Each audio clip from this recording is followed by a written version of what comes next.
This video was produced by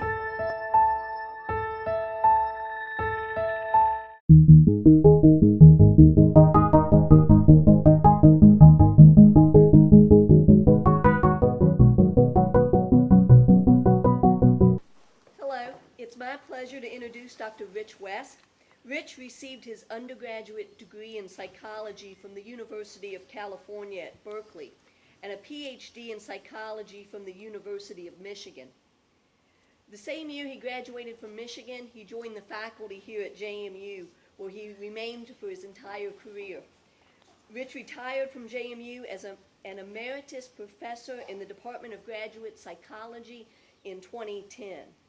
While at JMU, Rich twice received the Madison Scholar Award. He authored and co-authored approximately 80 journal articles and book chapters, which according to the Google Scholar have been cited over 6,800 times. The best known of these articles is a 2000 Behavior and Brain Sciences article entitled Individual Differences in Reasoning, Implications for the Rationality Debate. According to Google Scholar, this article has been cited over 1,600 times. As emeritus professor, he continues a long-time collaboration with Keith Stanovich, a professor emeritus at the University of Toronto. The two met when they were graduate students at Michigan over 40 years ago. Their early collaborative research focused on cognitive processes that underlie reading. A couple of decades ago, however, their collaborative work shifted their focus primarily to the domain of judgment, decision-making, and rational thinking. In 2013, Keith and Rich received a 3-year grant from the John Templeton Foundation to work on the development of a test for rational thinking. Please help me welcome Dr. Rich West.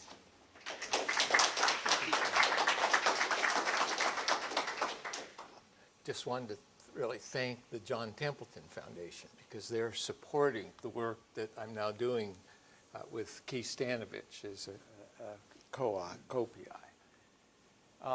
The research that I'm going to talk about today was developed during several years of intensive collaboration with Keith Stanovich from the University of Toronto. Our current project is on the development of a test of rational thinking, and it's supported by the Templeton Foundation. I'd also like to mention Maggie Toplak from York University, who has also been an important collaborator for us. Our work has been greatly influenced by the so-called heuristics and biases work of Daniel Kahneman and Amos Tversky. The importance of their work was honored with the 2002 Nobel Prize in Economics. As the Nobel announcement noted, Kahneman and Tversky discovered how judgment under uncertainty systematically departs from the kind of rationality postulated in traditional economic theory. As a further indication of the importance of their work, Kahneman will be receiving the Presidential Medal of Freedom later this year. Rationality is not the equivalent of the kind of thinking that's assessed by intelligence tests. Although intelligence tests assess the ability to focus on an immediate goal in the face of distraction, they do not assess whether a person has the tendency to develop goals that are rational in the first place. For this group, rationality is not the equivalent of logical thinking. Although logic is an important mental tool that can serve rational thinking, it does not define rational thinking. A traditional view of rational thinking was that it was thinking based on reason. Reason was juxtaposed with emotions, and to think rationally was to rely on reason rather than emotions.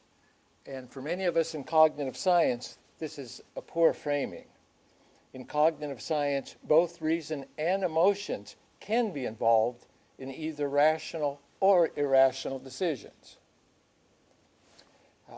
There are two basic types of rational thinking. Epistemic rationality, which is concerned with what is true, that is, how well our beliefs map the world, and instrumental rationality, which is concerned with what to do, that is, the kind of thinking that helps us better achieve our goals. Our brains have two basic types of computational mechanisms for dealing with various situations and problems. Type 1 processing, you may have also heard it referred to as System 1, tends to be automatic, fast, requires little cognitive effort, and can operate in parallel without interfering with other processes. Type 2 processing tends to be controlled, slow, requires a great deal of cognitive effort.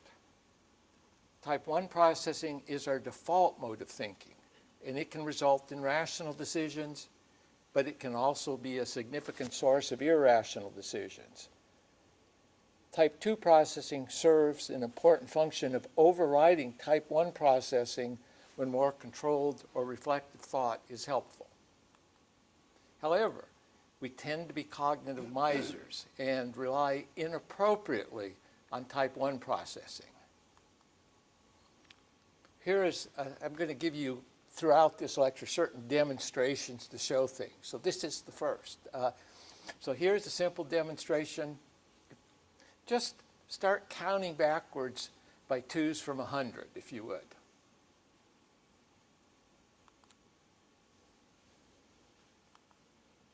You probably immediately recognized this as a correct equation.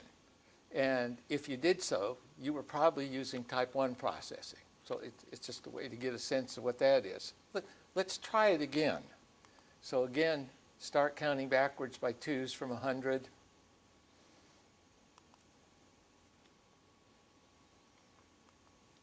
You probably were not able to immediately recognize that this was also a correct equation. For most of us, this would require a great deal of attentive cognitive effort, type 2 processing. Now, if you practice multiplying a lot, this could become like a type 1 process. But for most of us, we don't have that amount of practice. The 3 decades-long Heuristics and Biases research program has provided us with tasks and effects that collectively provide operational definitions of rational thinking's various components. Here are a list of many of those heuristics and biases tasks. This happens to be a list of tasks that we've also studied in our lab here at JMU and at the University of Toronto. Keith and I have used individual differences in performance on these tasks and effects as tools for exploring rational thinking's underlying component processes. One of our most interesting findings is that individual differences associated with these tasks is not assessed by intelligence tests. Indeed, performance on many of the tasks shows strikingly modest correlations with psychometric measures of intelligence. And for those of you who are not familiar with the intelligence testing literature, it's hard to find cognitive tasks that aren't fairly well predicted by IQ tests. So in some sense, that's a fairly startling finding. Over here on the left, you see a long list of the tasks that we've studied that show virtually no correlation with IQ. And on the right, you see tasks that are correlated with IQ, but the correlations are quite modest. They tend to be in the range of 0.1 to 0.3, for example. So they're still quite modest. Now, the following figure that I'll show you is an overview of a fairly simple basic taxonomy that we've used to kind of classify different types of thinking errors. The cognitive miser. Humans, we tend to be cognitive misers. We do this because our natural default way of thinking is the easy, comfortable, inexpensive kind of type 1 thinking. It works well for us almost all the time. It typically leads to decisions that are very rational. If I'm going to cross the street, I automatically look both ways. It's very rational, type 1, hopefully. It keeps me from getting killed. We also have mindware problems. Mindware is a term that refers to acquired rules, knowledge, procedures, and strategies that can influence decision-making. The mindware gap refers to the situation where a person has not acquired the rules and knowledge that could facilitate a rational decision. Contaminated mindware, on the other hand, refers to the situation where a person has acquired rules and knowledge that can actually hinder or inhibit rational decision-making. And what I'm going to be doing mostly today is showing you different tasks that fall into those three different categories, because those tasks point the way to how we, in cognitive science, operationalize our study of the various components that are involved in rational thinking. Another little demonstration. Think about the last three digits in your telephone number.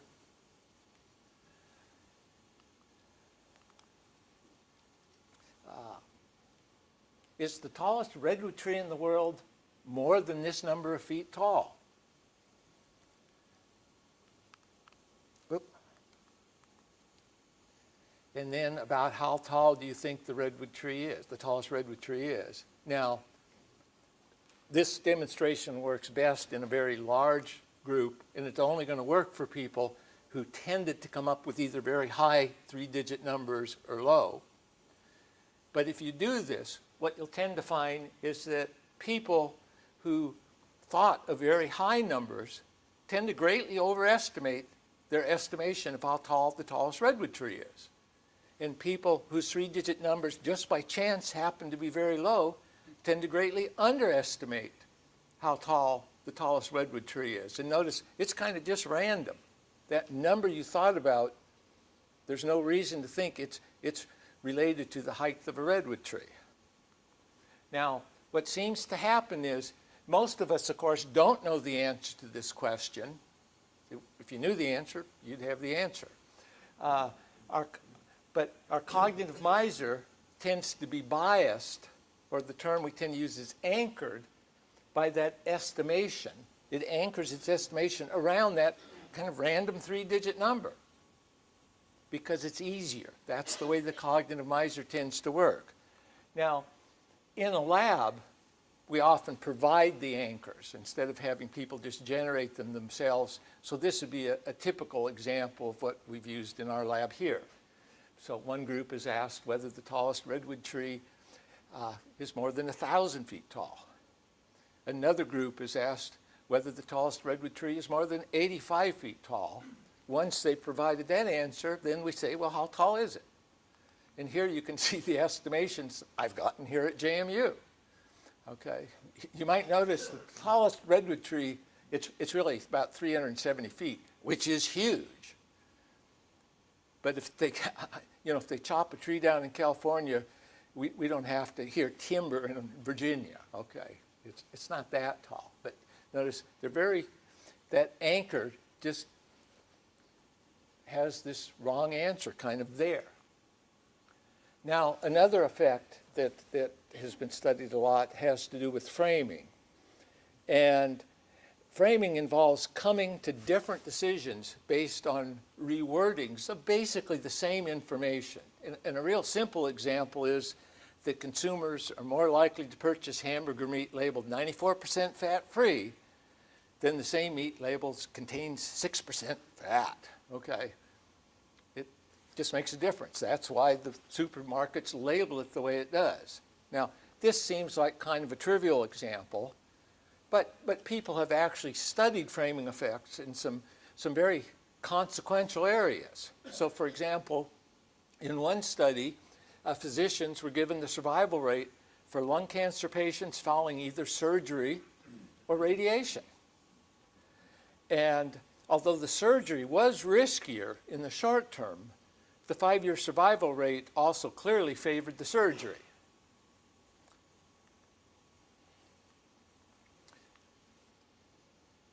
Different groups of physicians described that short-term outcome two different ways.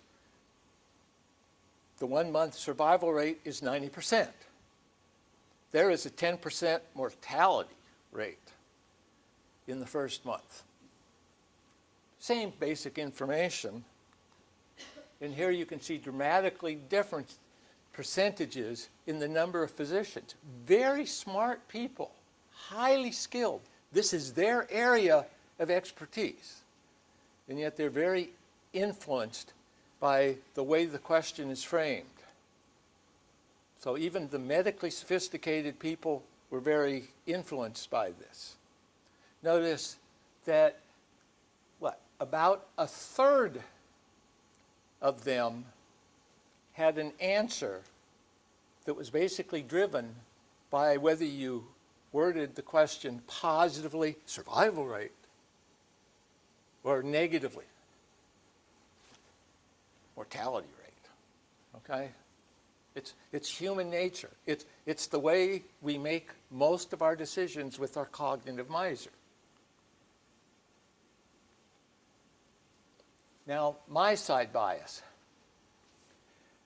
My side bias occurs when we generate cognitive models, we evaluate evidence and test hypotheses in a manner biased towards ourselves and our own opinions and beliefs. My side bias results from our cognitive miser, this tendency to deal only with egocentric models, which are the most easily constructed models. Now, here is a scenario we made up. Why don't you take a look at it?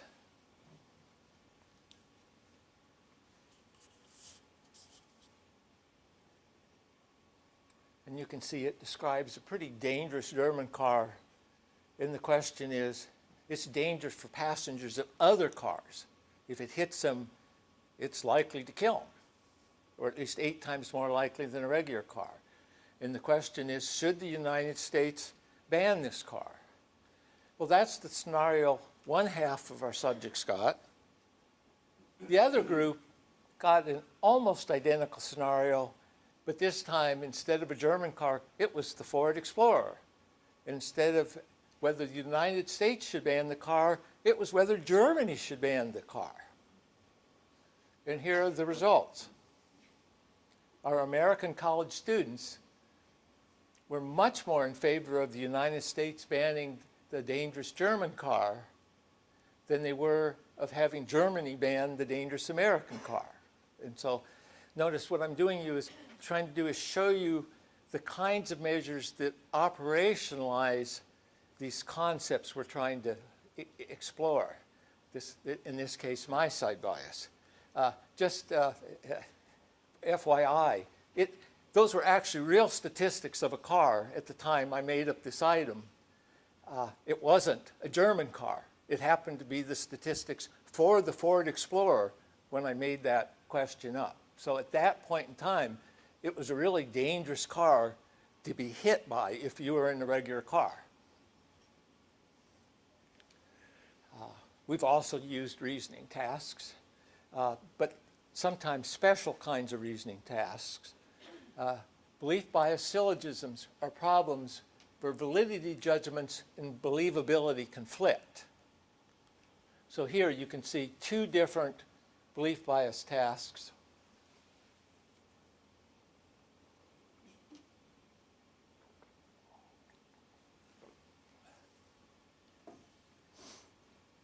On the left, you can see it's an invalid conclusion, but it's believable. And on the right, it's unbelievable, but it is a valid conclusion. And we tend to use problems of this type in an attempt to measure the critical thinking skill of being able to put aside one's prior beliefs and reason from the premises. Your prior beliefs you can think of, that's a type 1. It's your default belief.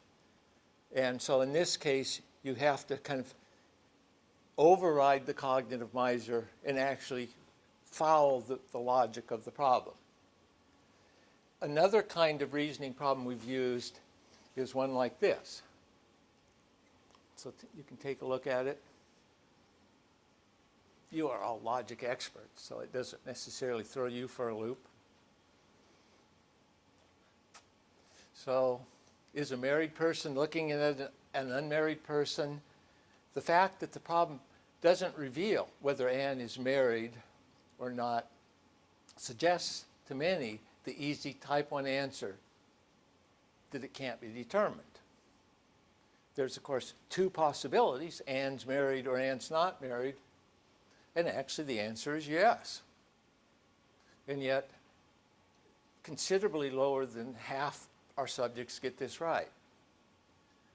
Now, those last 2 reasoning problems I showed you, the simple deductive and this disjunctive reasoning problem, are probably pretty much universally present in our typical university subjects. They may not be present in everybody, but I think our subjects tend to have them.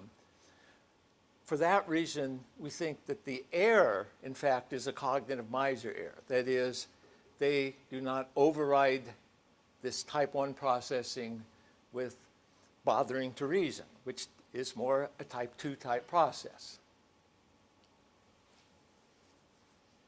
Many of you may have seen this one. This is a pretty well-known problem.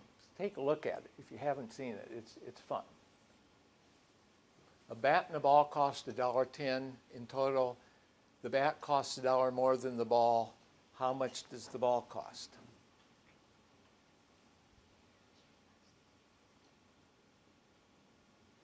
Correct answer is 5 cents. 5 cents plus $1.05 is the $1.10 they cost together. Now, almost everyone, when they first see this problem, initially has a tendency to answer 10 cents, presumably because the sum of $1.10 separates naturally into $1.10, and 10 cents is also about in the right magnitude. The incorrect prepotent type 1 response, 10 cents, must be overridden by type 2 processing that leads to further reflection and the correct solution. I actually had a slightly different set of this lecture I tinkered with just before here, and I put the wrong one up there. It had, I checked the percentage of JMU students who get this right. And if I'm remembering right, it's about 25%. In other words, about 75% of JMU students for this problem don't override the cognitive miser. It's a tough problem, but it's a good problem for, I think, demonstrating the cognitive miser. Or, oh, there is 25 cents. I don't know. 25% got it right. Well, now I'd like to give you some examples of mindware gaps. So now this is the situation where cultural knowledge, things you learn, in fact, can help you make more rational decisions.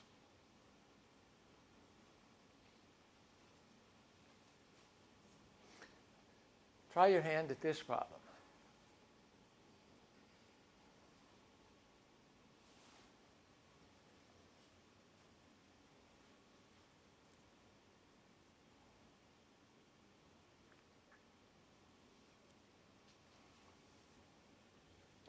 You'll notice that when you read the description of Linda, you do get a sense of the kind of person Linda, then at the age of 31, is likely to be. And if you're asked to go and kind of rank order those statements, you probably don't have a sense it's random. You don't know, but you think there's a certain probability that she's one of those kinds of people. Now, typically, when you do, this task has been done thousands of times probably, and it's done many different ways.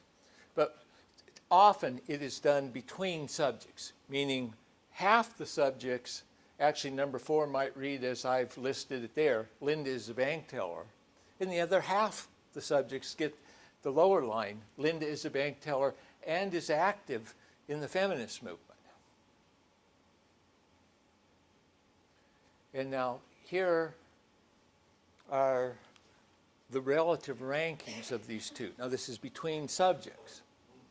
So 85% of us tend to rank Linda is a bank teller and active in the feminist movement at a higher place among the other items then we rank Linda as a bank teller. And some of you may notice there's a problem there.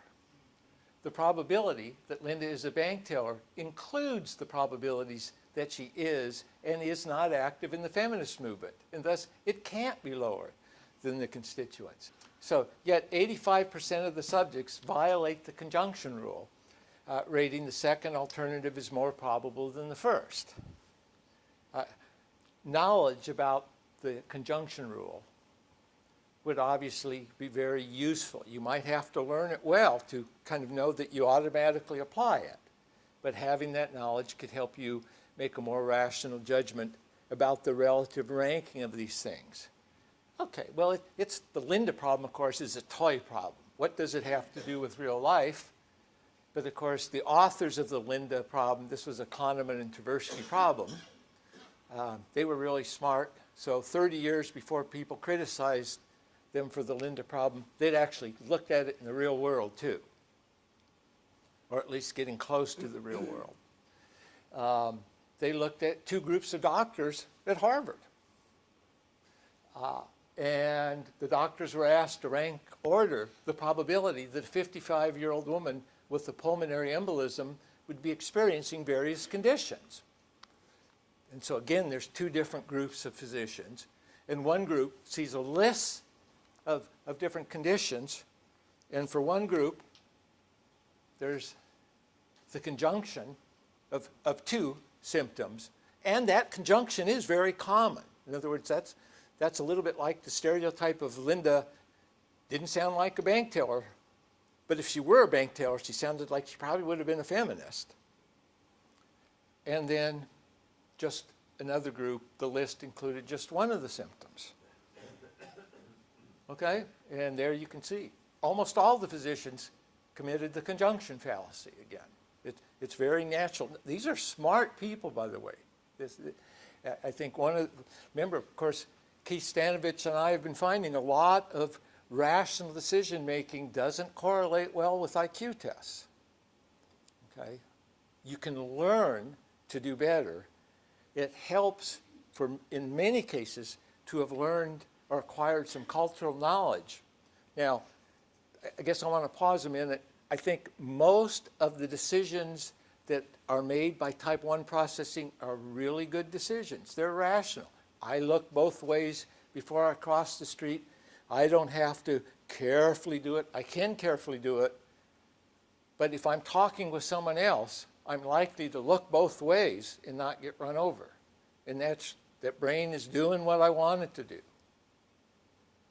There's a downside to the type 2 processing, in fact. If I'm busy carefully thinking about something, it could distract me from looking both ways. So it does have a cost. What we have done, though, is focused on areas that seem to be important in this modern world where the type 2 processes could really help us, and where learning how to use them could really help us, and where people do get into trouble. And that's not most of our decisions, but in some cases they're really important ones, and they also seem to be the ones where we find a lot of individual differences.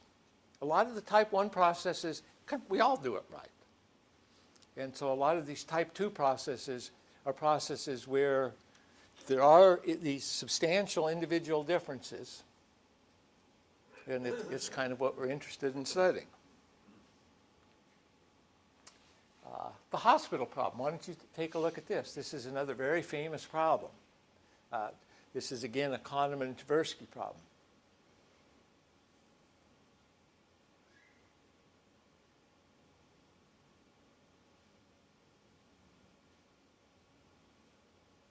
And so you can see it describes a large hospital and a small hospital.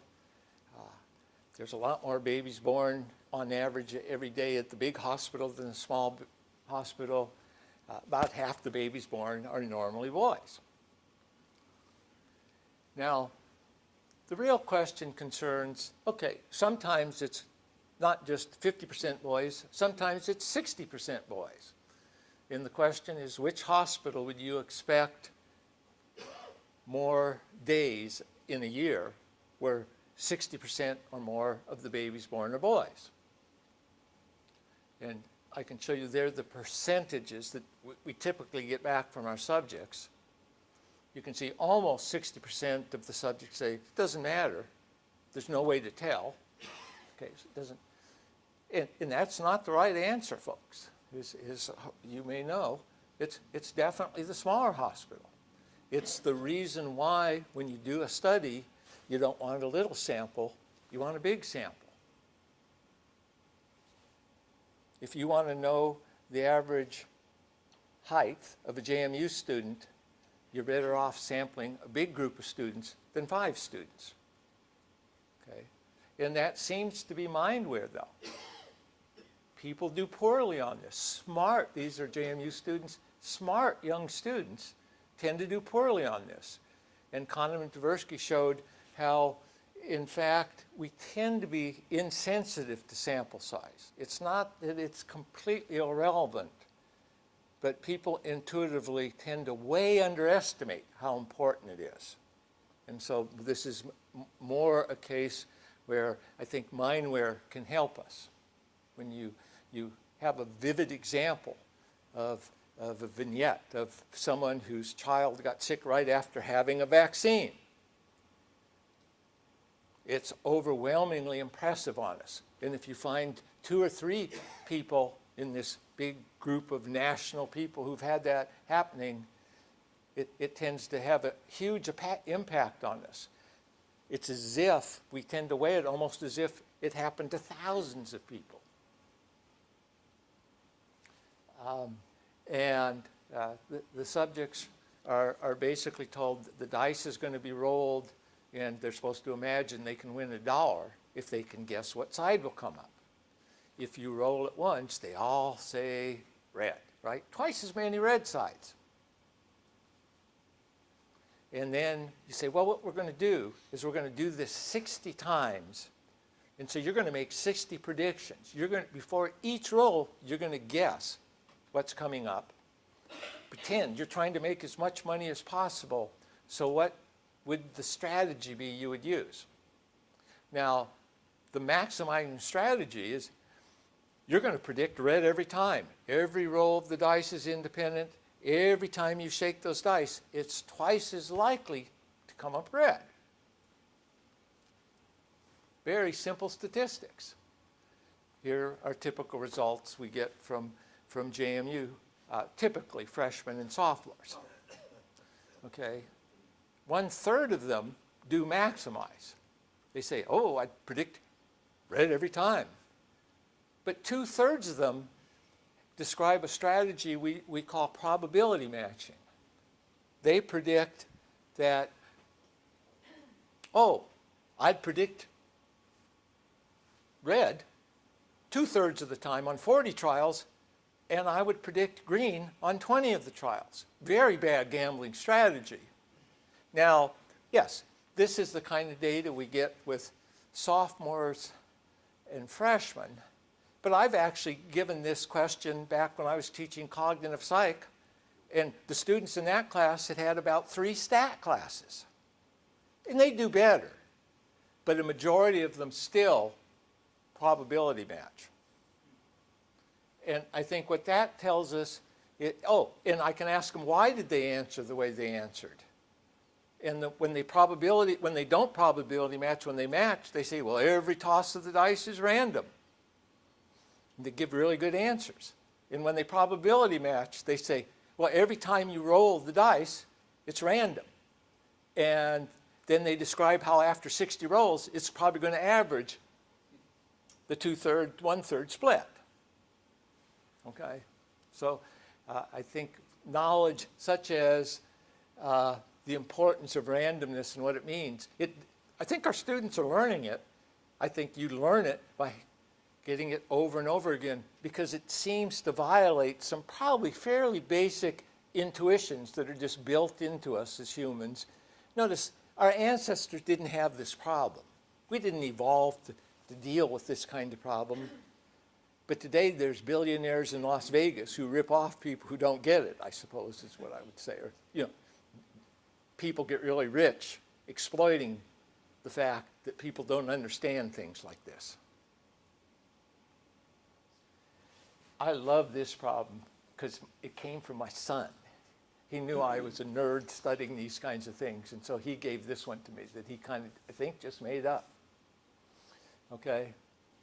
So, an exception to China's one child per couple policy is made in some rural areas where boys are valued more than girls. When the first child is a boy, couples are limited to only one child. But when the first child is a girl, couples have a second child. What effect will this exception to the one-child policy have on the proportion of boys in these rural areas? Okay? And so think about it. Does that mean that you're going to end up with a larger proportion of boys? Larger proportion of girls? Or maybe it doesn't make any difference. What do you think? It doesn't make any difference. And I couldn't answer this until I basically applied some mindware that I'd acquired, some techniques. Because my intuitions kind of said, well, it should make for more boys. But then I could have other intuitions maybe going the other way. And so it helps if you know about how to kind of map out the problem space. Now, in this first example, I'm just showing you the problem space that you would map out for a couple that just has 2 children. So this isn't quite that special Chinese case yet, but I think it's easy to kind of see what's happening. So imagine these are kind of 4 kind of average families, I suppose. And so 1/4 of them would have the first child would be a boy and the second child would be a boy. And 1/4 of them would have the first child a boy and the second a girl. And then, of course, you have girl, boy, and girl, girl. That's the problem space. And these couples, these couples, or these 4 families, would then, on average, have 4 boys and 4 girls. So now that's the problem space. So now what's the problem space for that second problem? So if you have a boy, you stop. And if you have a girl, you try again. And you can see when I fleshed in this problem space, you get the same number of boys and girls. It's just instead of having 4 and 4, you get 3 and 3. Now, there is a difference in that you have the possibility of families with 2 girls. So you do have 3 families that 3 of the 4 families have a boy, but they only have 1 boy. But the proportion of males and females stays the same in the population. And so at least I thought that was, I liked it because the answer wasn't obvious to me. As I said, I had to get out my paper and pencil and map out the problem space. That's the mindware I acquired, though. Without it, I would have been guessing. Many of you have probably seen this famous Wason 4-card task. It's big in psychology. There's been books written on it, but the people doing it tend to be psychologists who absolutely love logic, okay? They live and die logic. So in this famous task, and there's lots of variants on it, but yeah, we make paper and pencil versions of these, so we want to study individual differences, so we give lots of different tasks to our subjects, and then we look at the covariation across tasks and stuff like that. So the subjects are told, here are these 4 cards, and each card has a destination on one side and a mode of travel on the other, mode of transportation on the other. And there's a rule, and they need to decide if that rule is violated by checking cards. And the rule is that if it's Baltimore on one side of the ticket, then plane is on the other side of the ticket. Okay? And so the question is, well, which cards would they have to turn over? Now, most of our subjects pick Baltimore. So they kind of know you turn it over. If it doesn't say train, you got a problem. At least maybe that's why they turn it over. Most don't turn over Washington because you didn't say anything about how you get to Washington. So they would tend to say it doesn't matter. Well, do you need to turn over a plane? And most subjects say yes, but you don't.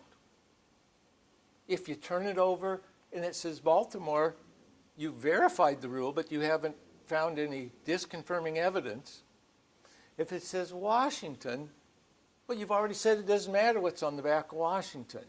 Yet most people turn it over, and very few people turn over the train. That's the not cue card. If you turn it over and it says Baltimore, you found a violation of the rule. People are pretty awful at looking for disconfirming evidence. We tend to naturally go and look for evidence that confirms our expectations. I think we have gotten much better as scientific reasoning has advanced at understanding the importance of looking for disconfirming evidence. Obviously, some philosophers knew this a long time ago.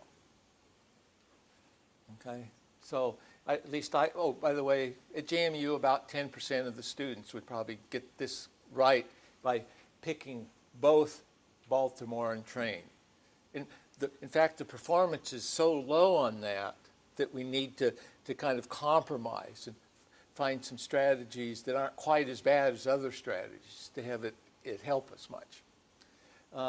But I think this again shows where kind of, in this case, a type of scientific reasoning, obviously not necessarily just invented by science, but people developing the ways of thinking that let them value looking for disconfirming evidence can be very, very useful.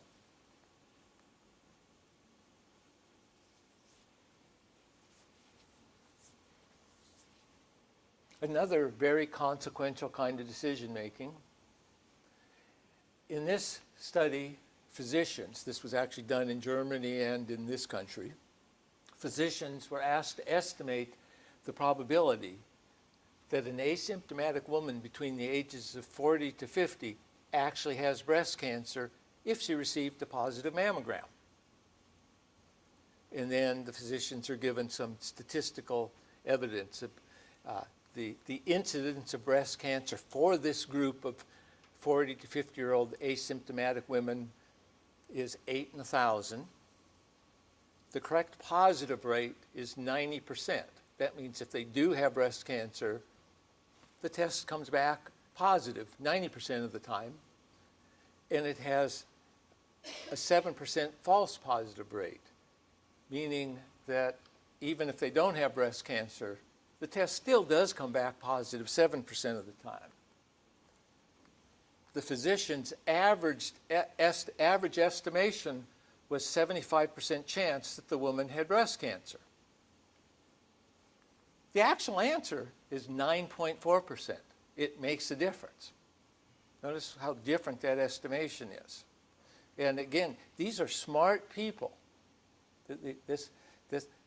People aren't born knowing how to do this. Let's see. Well, I think there was a note, unless I haven't gotten to it yet. There's a guy named Bayes, Thomas Bayes, who figured out how to make this kind of decision well over 200 years ago. And so it's related to kind of a Bayesian type of decision making. Now, the physicians knew that there was a chance of a false positive because they weren't saying there was a 100% chance the woman had breast cancer. But they didn't really know how to use the information they were given. And I'm hoping the next picture will, there's Thomas Bayes. I'm hoping I have another picture. We'll see if it shows up. That just shows you the information that they were given. What people tend to especially not pay a lot of attention to is especially the base rate. And the base rate is hugely important if you have any number of false positives. Now, the physicians knew that the test was positive, and of course they even knew there could be some false positives because they aren't predicting it's 100%. But what they need to do is estimate the likelihood that it's a false positive instead of, a correct positive instead of a false positive. And they kind of don't do it, and they don't even think about it. They kind of intuitively know it's there, and in general, then they ignore the false positives mostly. Now, Bayes had a formula for doing it, but actually you can use these little kind of branching diagrams to show you a really easy way to do it. So the base rate that people tend to not pay enough attention to, it's 8 in 1,000. So here are the people with the disease and the people without the disease. So 8 have the disease, 90% of the time it's positive, so you'd end up, I hope you can see it, it's kind of down in the corner, 7.2 correct positives. But you got to add up all the positives, correct and false. You have 992 people without the cancer. The 7% false alarm right there gives you 69.4 false positives. And so when you add up all the positives and divide it into the correct positives, that's where you get that 9.4%. And bright physicians don't seem to normally just do it this way. I think many medical schools are starting to teach them to do it. It's part of the intuition that's just not there. Our type 1 process doesn't do it right. We didn't evolve to do it right. Our culture, a couple hundred years ago, Bayes and actually some other people, figured out how to do it right. But I don't think until people started actually testing different groups, it was apparent that people weren't doing these decisions right. Just a few quick examples of contaminated mindware. I can wrap up pretty quickly, I think. These are the examples of the kind of mindware that where we learn things that lead to less than optimal decisions. There is a beautiful picture of a horoscope that I copied from the breeze, okay? I'd consider that contaminated mindware if you have decisions where you don't want a random response and you base it on the horoscope in the breeze. But you can obviously point to very serious examples of contaminated mindware. I think many of you are old enough to remember the kind of religious group Heaven's Gate. These were some kind of computer nerds in San Diego who they had kind of a flying saucer religion. And in 1997, there was a never before kind of seen, at least we didn't have a history of it being seen, a magnificent planet, a comet, Hale-Bopp. And it's coming to Earth, and its tail is gorgeous, and it's still a zillion miles away, but it's big. And these people believed that it was going to come and basically erase or wipe out all life on Earth. But they believed hidden behind the comet, its tail, were these really nice aliens in their flying saucer or spaceship. And they were going to come and rescue all souls of deceased people from Earth as it got sterilized, because I guess they felt the souls were still here. And so the 38 of them killed themselves. And that's a kind of primary example of what we really call malware, but where you learn things that are wrong. Flying a jet plane into the Trade Center. There's lots of cases. Notice, these are not necessarily people who aren't right. In this case, they've kind of almost been infected with knowledge that harms and makes them less rational. Have you ever gotten this advice? Have you ever given this advice? Okay, you could be suspicious of where we're going.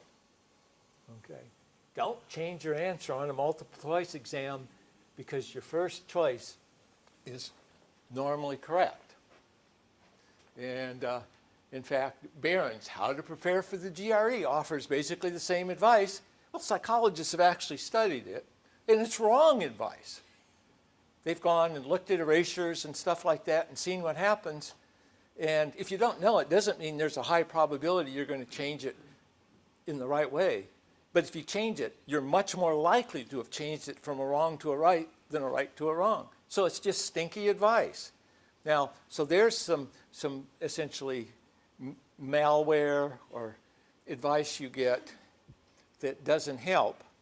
It probably comes from the fact that if you take an exam as a student, and you, of course, do change some, and when you change them to a right one, it's actually not very memorable. You know why you changed it. In fact, once you see it's the right answer, it seems like, of course, it was the right answer. But when you change it from a right one to a wrong one, it's painful. Oh, God, you remember it. It stands out like a sore thumb. Okay. Some of these malwares, I think you do pick up even through some levels of introspection. And I won't have time to talk much about this, but some of the sense that one of the things we have is what's called the bias blind spot. And that is this sense that we tend to recognize bias in other people easier than we recognize it in ourselves. And it seems to be the case that it's probably not just self-serving. Some of it may be self-serving, but some of it is the fact that we think if we introspected, we could detect the bias in ourselves if it were there. And yet the factors that bias us are probably type 1 processes. So we don't detect them. So when we introspect, we think, oh, I don't happen to be biased. And when you look at the behavior of other people, you can see they're biased, and you think if they introspected, they would detect the bias in themselves, okay? And here's just, I'll kind of be wrapping up real fast and getting long. In this one study, they asked physicians whether the perks and gifts and things from pharmaceutical companies influenced their prescribing practices, which, by the way, we're talking billions of dollars and thousands of dollars per physician. And 10% of these doctors reported that they believed that the perks were likely to influence their own prescribing moderately or a lot. But they also felt that those other guys, those other physicians, are a good 3 times more likely to be influenced than they were. And so this could be self-serving, but it may be that in this case, their kind of intuitive psychologies have led them astray. Let me just, well, the picture didn't show, unbelievable. I showed you the simple model of the mindware, but we've in fact taken each one of those and broken them down to a number of kind of subcomponents. And the tasks I showed you, which you can't see because the picture's not there, map onto, a good number. In other words, we're trying to construct a test of rational thinking. We're using tasks like many of the ones I showed you to essentially show us how we would operationalize the study of some of the components of rational thinking. We view rational thinking as being multifarious, probably unlike IQ. It's complex. It involves some inborn dispositions. It involves some knowledge that you've learned. It can involve knowledge you learn that makes you less rational even. And so as our procedure for developing this test is to look at the tasks that we, Keith Stanovich and I, for the last 20 years plus have been looking at. So we're borrowing them from other people in cognitive science, especially Kahneman and Tversky. And we're trying to figure out ways that they can be then, we can look at them as examples of how we would operationalize measures of these different components. I don't know what else is missing here. I think I'll just skip it. We can kind of walk people through a sequence that shows why we think IQ sometimes is correlated and not. I can pass my slides on, so if anyone wanted to look, you could certainly look at them. There is a big, beautiful picture that I spent a lot of time showing you 6 different books that I highly recommend because they're great. 2 books are by my colleague Keith Stanovich, and so that really describes in great detail the stuff that I've done with him. One of the books is Daniel Kahneman's just brilliant book, Thinking Fast and Slow. It's a bargain. It's 2 books in one. I just love it. Another book that some of you may have seen, obviously not up there. It's Nudge. Have any of you seen Nudge by Sunstein and Thaler, or Thaler and Sunstein? It's a little cheap, fun paperback. It's just a gas to read, and it's super easy. My undergraduates love that book. It's just a really good book. And I had a really good book on logic up there by 2 colleagues, David Over and Jonathan Evans. I think it's Evans and Over. And the title of it is If. And these are logic guys. David Over just loves logic, so he would just be eating up this conference. Okay, and I think there was one other book, but probably I won't. You can probably grab the website if you want. And now the last picture, there's another picture of the beautiful manatee. Okay. I've kind of used up all the time. I don't know if we have time for any questions or not. Yeah.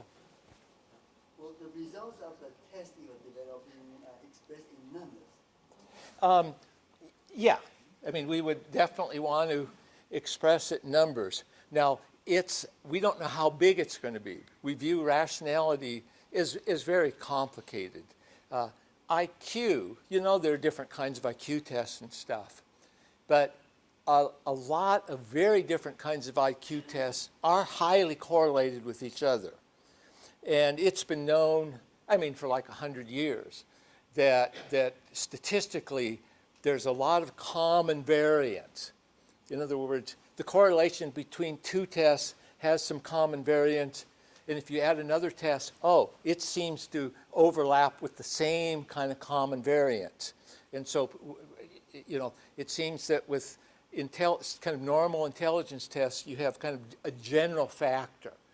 They sometimes call it G that emerges. It's not that they only measure G, but a big hunk of them seems to be about the same kind of ability, which, by the way, more recently we've learned is highly correlated with things like working memory capacity. The kind of, and not just short-term memory, but the kind of number of things you can kind of retain and be working with in your mind. At the same time, you might be kind of distracted by other things and stuff.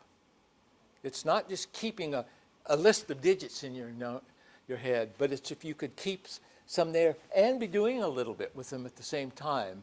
And that seems to be a very basic cognitive, I don't know if you want to call it a skill or ability, that is reflected in this overlapping variance on these IQ tests. Now, we don't expect we're going to get something like that from rationality. We will see once we have the test, but it's likely you'll find some people who are high in, we have some on financial knowledge, scientific knowledge, probabilistic knowledge.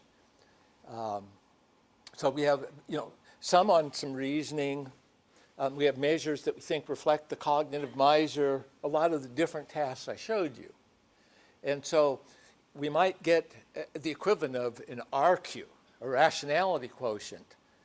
But a lot of the usefulness of this test may also be that people would be interested in parts of it. In other words, if we can find that, these people aren't very good at making financial decisions, knowing that may tell us what we could do, where we fill in their gaps. Okay? We didn't know that people weren't good at the Bayesian reasoning because, of course, most of us didn't know how to make the Bayesian decisions right. So even though the culture kind of knew, there was a real disconnect between a lot of the decision-making people made and the way people were the knowledge that was out there on how to do it right. And so hopefully, I think these could be educational tools. Well, this question for you to think about, and I don't believe you'll be able to answer this question. And this is well known to psychologists, the problems of scale type, which was first brought up by The problems of scale types, type of scale, which was first brought up by Harvard psychologist S.S. Stevens. Yeah. Ordinal scale, interval scale, ratio scale, Yeah. and the highest absolute scale.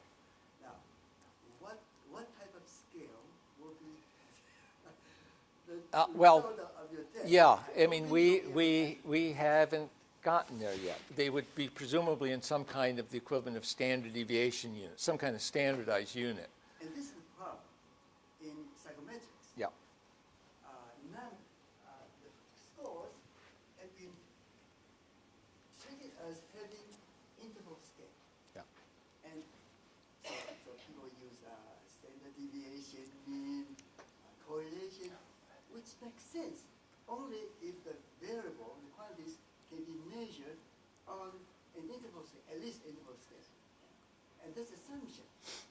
yeah. And the assumption has not been But justified. notice now, we don't have our rationality test. And I'm not a big super fan of intelligence tests, because here I'm saying, oh, they missed something that I'm really interested in and that's really important.